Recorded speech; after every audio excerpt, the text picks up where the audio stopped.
বৃহস্পতিবার দুপুরে মন্ত্রিপরিষদ সচিবালয়ের কার্যালয়ে প্রধানমন্ত্রী তারেক রহমানের সঙ্গে সাক্ষাৎ করেন বিএনপির সিনিয়র যুগ্ম মহাসচিব ও প্রধানমন্ত্রীর রাজনৈতিক উপদেষ্টা রুহুল কবির রিজভী। ৪ আগস্ট জুলাই স্মরণে কৃষিবিদ ইনস্টিটিউশন মিলনায়তনে অনুষ্ঠিতব্য আলোচনা সভায় সরকার প্রধানকে অতিথি হিসেবে আমন্ত্রণ জানান রুহুল কবির রিজভী।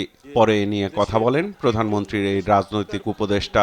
মানুষের যে কণ্ঠের স্বাধীনতা যে কত গুরুত্বপূর্ণ হতে পারে, মানুষের রাজনৈতিক স্বাধীনতা যে গুরুত্বপূর্ণ হতে পারে, এবং তার জন্য যে শিশু, বাচ্চারা, কিশোররা, তরুণরা, স্কুল কলেজের ছাত্ররা অকাতরে নিজের জীবন দান করতে পারে, সেটির দৃষ্টান্ত হচ্ছে এই 24শে জুলাই। এই কারণেই এটা গুরুত্বপূর্ণ। সেই উপলক্ষে বিএনপির আলোচনা সভা, সেখানে প্রধান অতিথি হিসেবে থাকবেন দেশের প্রধানমন্ত্রী।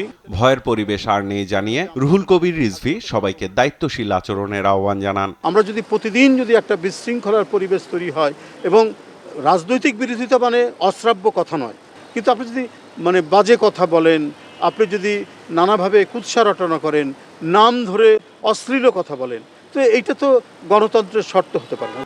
আমরা চাই সবাই দায়িত্বশীল আচরণ করবে। এর আগে সকালে স্থানীয় সরকার প্রতিমন্ত্রী মীর শাহে আলম ও ঢাকা দক্ষিণ সিটি কর্পোরেশনের প্রশাসক আব্দুস সালাম সাক্ষাৎ করেন সরকার প্রধানের সঙ্গে। প্রধানমন্ত্রীর সময়সূচি নিয়ে এদিন নির্ধারণ করা হয় ঢাকা উৎসবের নতুন তারিখ।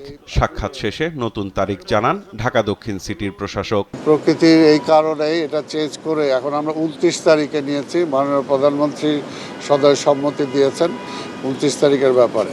ঢাকাকে পরিচ্ছন্ন রাখতে এ সময় সংবাদ মাধ্যমের সহযোগিতা চান স্থানীয় সরকার, পল্লী উন্নয়ন ও সমবায় প্রতিমন্ত্রী মীর শাহে আলম। আমরা উত্তর এবং দক্ষিণ সিটিতে পরিচ্ছন্ন কর্মী 2 শিফটে আমরা করেছি। আগে যেটা শুধু 1 শিফটে কাজ করত, এখন বিগত 1 মাস হলে দিনের বেলা এবং রাতের বেলা। হকারদের বিষয়ে একটা নীতিমালা করার কথা ছিল, ইতিমধ্যে আমরা মন্ত্রণালয় থেকে একটা নীতিমালা করে দিয়েছি উত্তর এবং দক্ষিণ সিটি কর্পোরেশন, এবং কমিটি করা আছে।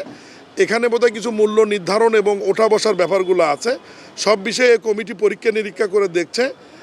আমার মনে হয় যে এটা কিছুদিনের মধ্যে একটা আপনারা ভালো কিছু দেখতে পারবেন আর কি। সাইফুল রিপন, দেশ টিভি, ঢাকা।